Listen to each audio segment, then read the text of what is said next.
Well, we start with the word IDEA, district. IDEA stands for Innovation, Design, Education, and Arts. And innovation really becomes the outcome. So what we want to do is use design, and by design I mean designers and design firms, not just the designing of the built environment, but using designers and design firms as the economic engine. Okay. Those are the people who are going to work there, live there, and recreate there, and these are people who are high paying. These are high paying, clean jobs. Okay. So that's the D, that's design. E is for education, and that's to create a pipeline of creating our own. And A is art, and art really basically enriches the whole place. So education nourishes it, and art actually enriches it. Okay? So, but the I, innovation, is the outcome. We want to create a place that feels different, smells different, looks different, that fosters innovation.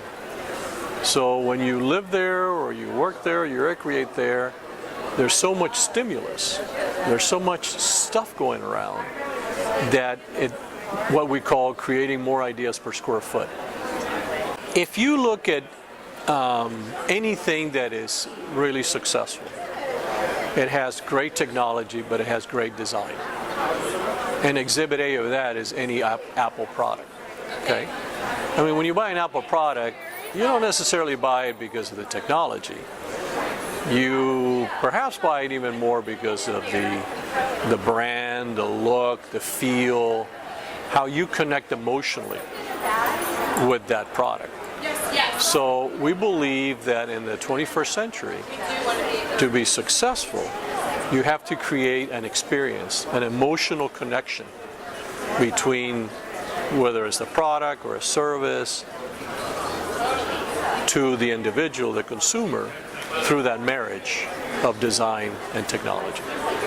And because San Diego is very strong in technology, but not that strong in design, we think that there lies the opportunity of creating a place that really attracts people who are design oriented. Well, the arts and culture, interesting, it's always been there. It's always been in East Village. So what we're doing is sort of bringing it back again. A lot of it moved when the ballpark came because it displaced a lot of artists. The land prices became too high, or buildings were taken down or moved, and so they ended up moving to North Park or other parts of, Bar Logan, other parts of downtown. So what we view is an opportunity to try to, sort of bring back that influence, that artistic creative influence.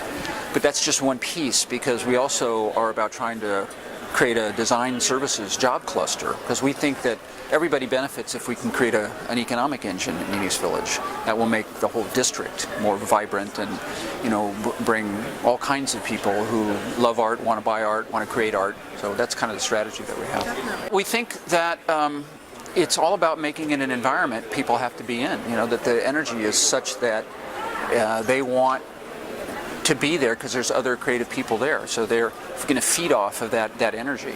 So that's about making great public spaces, really interesting places to hang out, watering holes, making sure that we attend to the social environment, giving the sense that people are connected to each other and there's an opportunity for collaboration.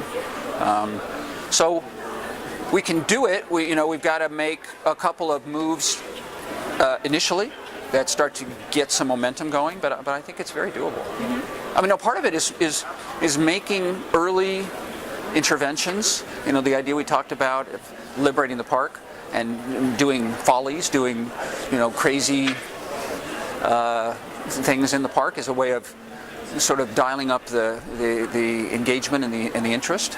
And not everything will work, but that's okay. As long as we don't make it too precious and we allow for failure, then people will be willing to take risks. There's a history of clusters being critical for economic vitality. I mean, you go back to the the roots of industrial America. And like businesses tended to locate with each other because suppliers, it was more sufficient for suppliers, it was more efficient for labor. People would share ideas and share technologies. So you see that now. In New York you have a fashion, you have a jewelry district, you have a financial district. You see it in Silicon Valley, where the Silicon business has really been invented.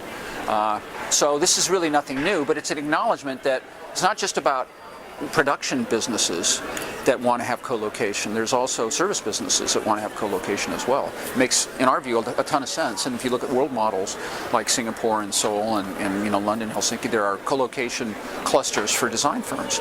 And what they report is they are more successful because they are in a space where they can interact with and learn from other design firms. And that's what they like about it. So it's feeding their creative soul, but it also makes business sense.